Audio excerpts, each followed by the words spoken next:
Sintoniza la frecuencia que transforma la sociedad. Sintoniza Educación y Sociedad. Por el Deber Streaming, un espacio para aprender y compartir.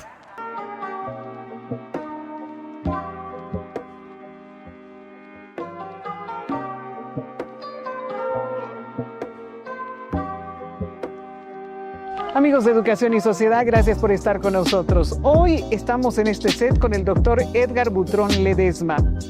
Él es médico de formación internacional, experto en salud global.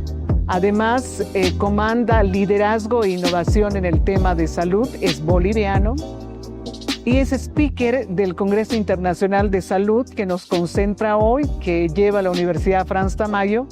Y él tiene una ponencia, Digitalización de Salud. ¿Cómo asegurar su sostenibilidad y accesibilidad en contextos vulnerables? Vamos a hablar de la temática, pero antes de hablar de la temática, quisiera hablar de transformación digital. Para llegar a esta temática de la sostenibilidad, especialmente en contextos como los bolivianos, necesitamos hablar de la transformación digital, de estos entornos sociales, profesionales y estatales para lograr el objetivo. Doctor, bienvenido. Comencemos en el tema.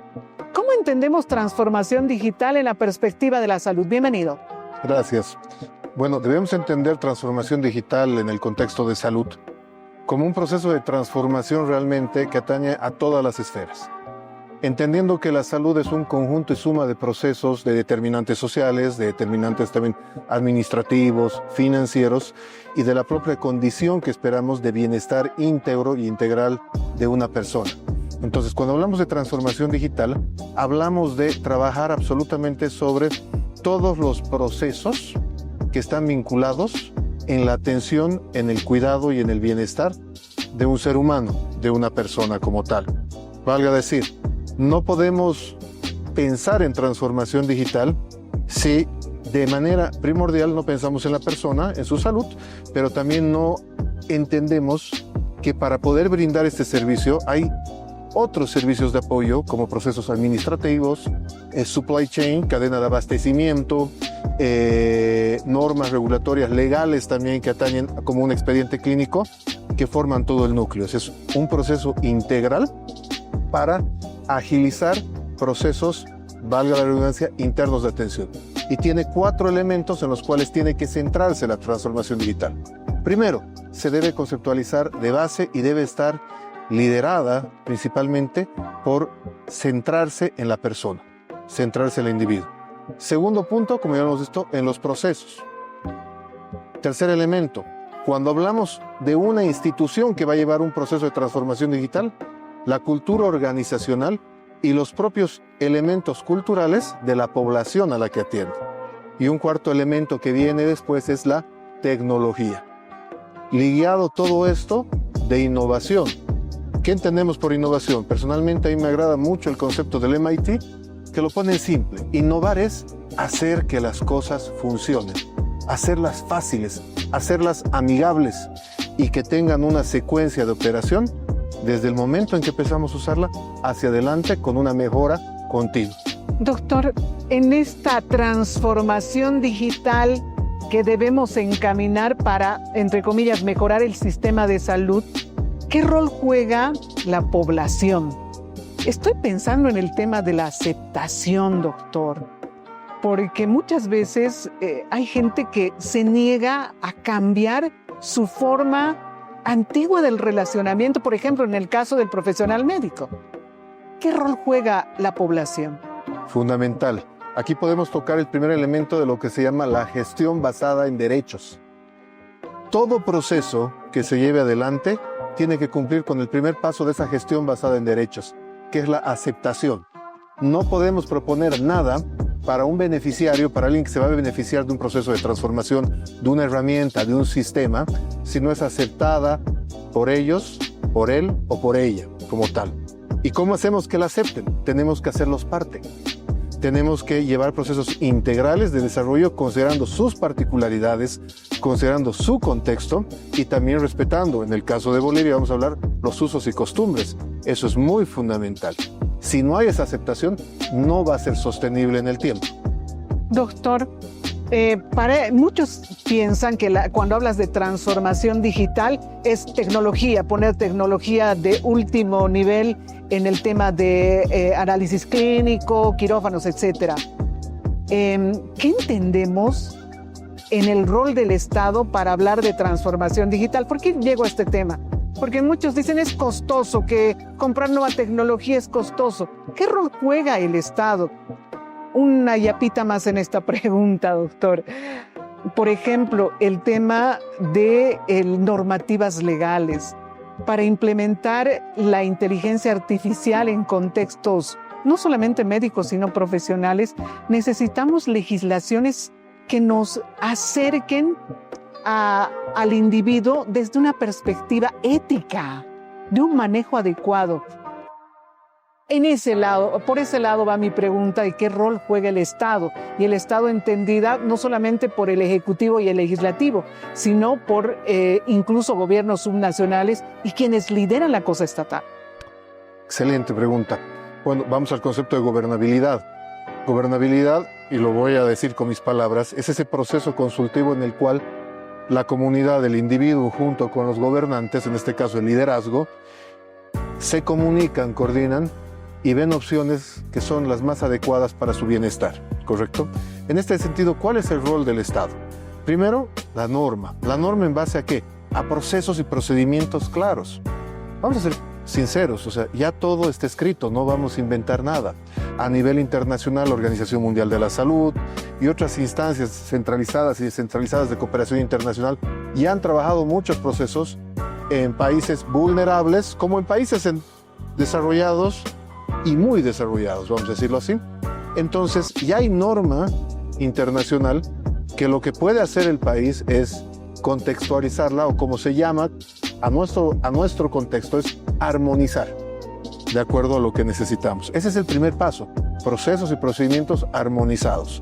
Segundo punto, sí, podemos entender el tema de el financiamiento, podemos entender que puede ser muy caro pensar en tecnología, pero realmente pensar en transformación digital, primero es pensar en personas, procesos, que lo acabamos de decir, y un elemento crucial que viene ahí es el componente cultural, y empezar a trabajar desde ahí, a diseñar.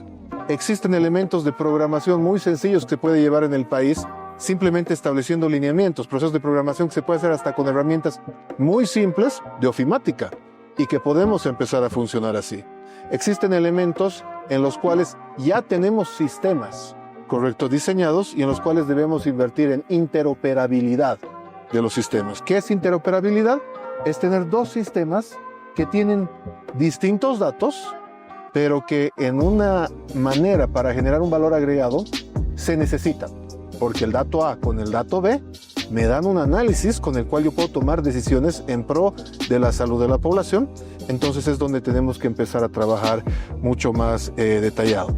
Eso hay. Entiendo que el país en este momento está en un tema de fuentes abiertas como tal para democratizar el acceso a la información, a las tecnologías como tal, pero ya existen herramientas, como se llaman, enlatados o empaquetados, elaborados por empresas muy grandes como Odoo, Amazon Web Service, Microsoft incluso, que ya están con los temas trabajando, y voy a tocar un tema aquí, el expediente clínico, o revistas como que los médicos usamos como el Sevier, que ya tiene su solución para lo que es el EMA, el expediente médico administrativo integrado, que nos pueden servir como base, ¿correcto? Las cuales podemos interoperar y las soluciones como tal pueden ser más fáciles, más económicas. Si queremos ver transformación digital ya en el marco de grandes tecnologías,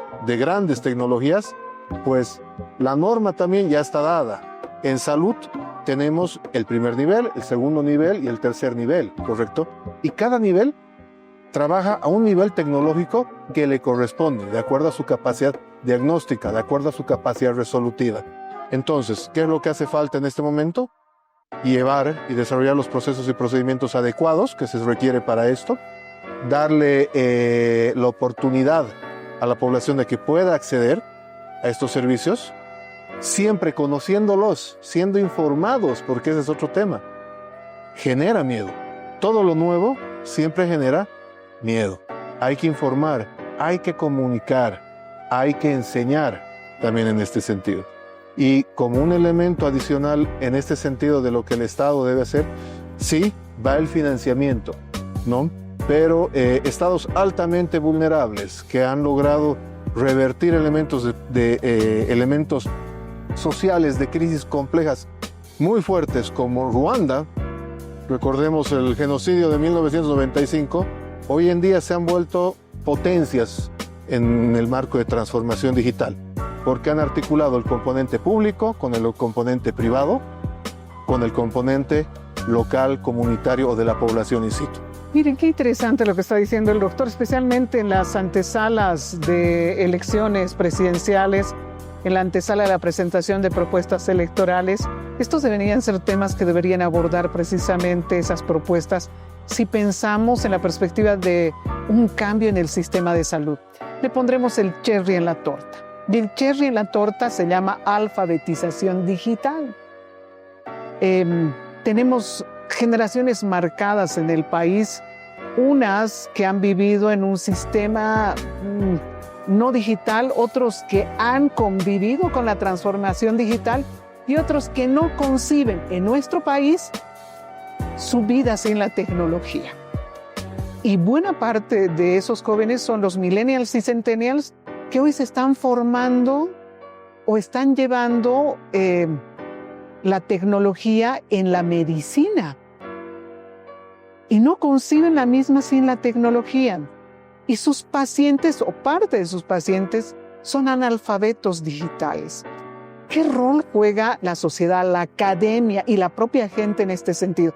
Porque usted me dirá si me equivoco, no podremos llegar a estos objetivos que usted acaba de plantearnos si no nos preocupamos realmente en la alfabetización digital. ¿Cómo le digo a esa persona que no cree en la alfabetización digital o se resiste a la alfabetización digital que puede mejorar su calidad de servicio en la salud? Primero debemos entender algo. Todo profesional de salud que hoy en día esté recibiendo una formación como la que está brindando la Universidad Franz Tamayo, que está liderando el proceso de transformación digital en salud en la academia como tal, están liderando la innovación, están cumpliendo, y voy a ser redundante aquí, con lo que se llama liderazgo en la innovación. Todo profesional está llamado a ser ese líder y llevar estos cambios no solo a su entorno cercano, no solo a otros profesionales, no solo en la familia. Está llamado a generar ese cambio y a iniciar un proceso de promoción, iniciar un proceso de capacitación, un proceso de formación, ¿correcto? A también sus beneficiarios, a sus pacientes, a la población en general.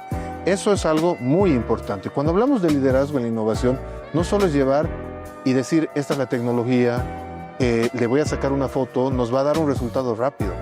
También es indicar todas las herramientas que podemos tener para comunicarnos más rápido. Es explicarle realmente cuáles son las ventajas de poder tener un diagnóstico acertado en el menor tiempo posible. ¿Cuál es la ventaja de poder usar herramientas tecnológicas como tal que nos ayuden a determinar si estamos en un nivel de riesgo para padecer cierta enfermedad como tal? Entonces, el tema de alfabetización digital va desde que las personas aprendan a usar estas herramientas, convivan con ellas también, pero va también a enseñarles el por qué es importante.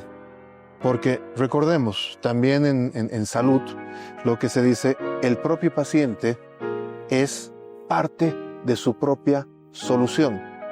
El profesional en salud no puede hacer nada si realmente el paciente no forma parte de ese proceso como tal. Entonces, de igual manera, se los debe capacitar, se los debe impulsar a seguir aprendiendo y debemos coadyuvar de la manera más amigable a que pierdan el miedo, porque también hay ese miedo por la tecnología.